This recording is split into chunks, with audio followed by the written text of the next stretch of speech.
Welcome back friends. एक और नई वीडियो के साथ आपका स्वागत है। जैसे कि हम पिछली वीडियो में बात कर चुके हैं टाइम के बारे में कि टाइम सिर्फ दुनिया में हो रही मोमेंट्स पर डिपेंड करता है। अगर आपने पिछली वीडियो नहीं देखी तो आपको लिंक डिस्क्रिप्शन में मिल जाएगा, तो आप प्लीज़ पहले वो वीडियो देखिए, क्योंकि उसके बाद आप इस वीडियो को आसानी से समझ पाएंगे। तो चलिए बढ़ते हैं पार्ट 3 की तरफ।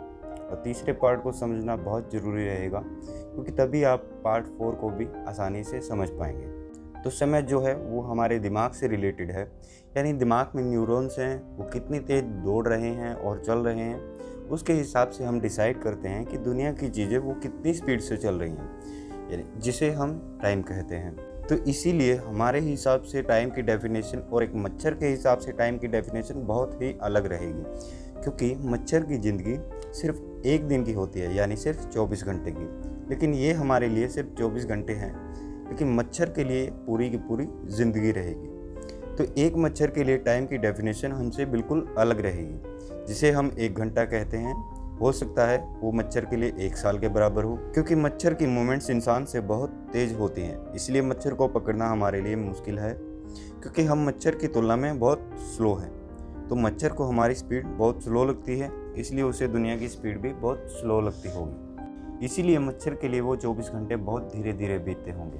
हो सकता है इंसान के लिए 50 साल हो, उतना समय भी हो सकता है। इसलिए मच्छर हमारी टाइम के डेफिनेशन से कभी भी एग्री नहीं करेगा, क्योंकि दुनिया में हो रही मूवमेंट्स उसके लिए बहुत स्लो हैं और वही मूवमेंट्स हमारे लिए बहुत फास्ट।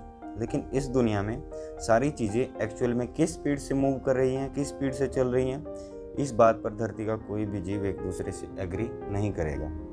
एग्जाम्पल के लिए समय की डेफिनेशन मच्छर के लिए अलग, इंसान के लिए अलग, वहीं कुत्ते के लिए अलग हो सकती है। और कछुआ जो 200 साल जीता है, उसके लिए तो दुनिया की मूवमेंट्स बहुत फास्ट होंगी। हो सकता है तभी वो इतना स्लो चलता दिखाई देता है, हो सकता है वो अपने हिसाब से बहुत फास्ट हो। इसीलिए समय सब जानवरों के लिए अलग अलग डेफिनेशन में होता है, क्योंकि हर जानवर का दिमाग अलग स्पीड से चल रहा है। और इससे पता चलता है कि अगर किसी इंसान का दिमाग स्लो चलता है तो उसके लिए समय की मूवमेंट्स फास्ट रहेंगी, और जिसका दिमाग फास्ट चलता है उसके लिए समय की मूवमेंट्स स्लो रहेंगी। और टाइम के बारे में भी हम ऐसा ही इमेजिन करते हैं। हम सोचते हैं कि कोई मैजिक होता जिससे हम टाइम को स्लो कर सकते हैं, या दुनिया हमें स्लो मोशन में चलती हुई नज़र आती। पर दूसरे जानवरों को हमारे मुकाबले ये दुनिया स्लो ऑलरेडी ही नज़र आती है, क्योंकि अगर आप मक्खी या मच्छर को पकड़ नहीं पा रहे हैं तो मक्खी को आपकी स्पीड कम लग रही है। किसी घड़ी या मोटरसाइकिल की स्पीड आपको कितनी ही तेज़ लग रही हो, लेकिन आपके मुकाबले मक्खी को वो स्पीड बहुत ही कम लगेगी। इमेजिन कीजिए कि अगर आप इनसे बात कर पाते और इनको घड़ी पर अपने हिसाब से नंबर डालने के लिए कहते, तो हो सकता है ये 1 मिनट की जगह 1 घंटा डाल दें। और इसी तरह से एक घड़ी का कोई मतलब नहीं रहता। घड़ी पर जो नंबर डाले गए हैं वो उसी हिसाब से हैं जिस हिसाब से हमारा दिमाग चल रहा है। तो जिस हिसाब से जिसका दिमाग चल रहा है, स्लो या फास्ट, वो उसी हिसाब से घड़ी के नंबर और स्पीड में बदलाव कर देगा।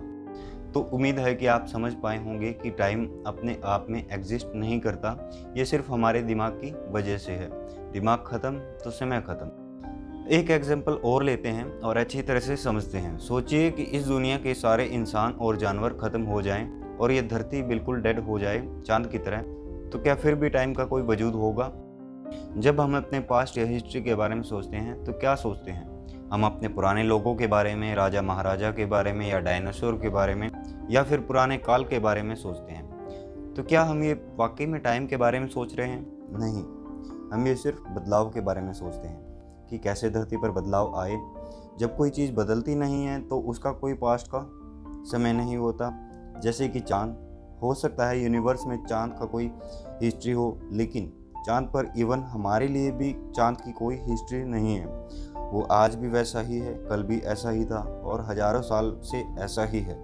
अगर कोई चाँद पर जाए और टाइम मशीन की मदद से पास्ट में जाए, तो वो ये कहेगा कि वो पास्ट में आया ही नहीं, क्योंकि उसे वहाँ पर कोई बदलाव नहीं दिखेगा। चाहे वो हज़ारों साल पीछे चला जाए, तो आप कैसे यकीन दिलाएंगे?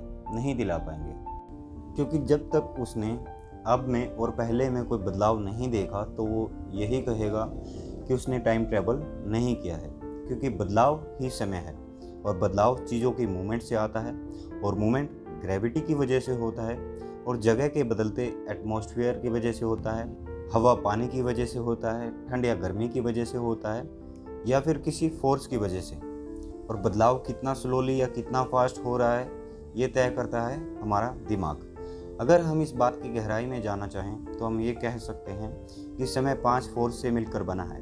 ग्रेविटी जो स्पेस में काम करती है, जिसे हम अंतरिक्ष या ब्रह्मांड भी कहते हैं। ग्रेविटी की वजह से ब्रह्मांड में पैदा होने वाली फोर्स। दूसरी हवा यानी वायु की फोर्स। तीसरा जल यानी पानी की फोर्स। चौथा टेम्परेचर आग की फोर्स। और पांचवा क्वांटम फोर्स। और आयुर्वेद में भी कहा गया है कि आदमी 5 फोर्स से ही मिलकर बना है। तो इंसान और ये 5 फोर्स मिलकर जो एक चीज़ बनाते हैं उसे हम टाइम कहते हैं। और कमाल की बात है ना, इस टाइम को डिफाइन करने के लिए हम जिन थ्योरीज़ की हेल्प लेंगे वो भी 5 ही हैं। Ayurveda, special theory of relativity, general theory of relativity, movements of thing और एंट्रोपी नाम की थ्योरीज़ को अगर एक साथ जोड़ कर देखें तो हमें एक लॉजिकल थ्योरी मिलेगी जिसे शायद कोई नकार ना पाए। लेकिन इसके बारे में हम अगली वीडियो में बात करेंगे, जिसका लिंक आपको डिस्क्रिप्शन में या स्क्रीन पर ही मिल जाएगा। आप उस वीडियो को चेक कीजिए। तब तक के लिए धन्यवाद।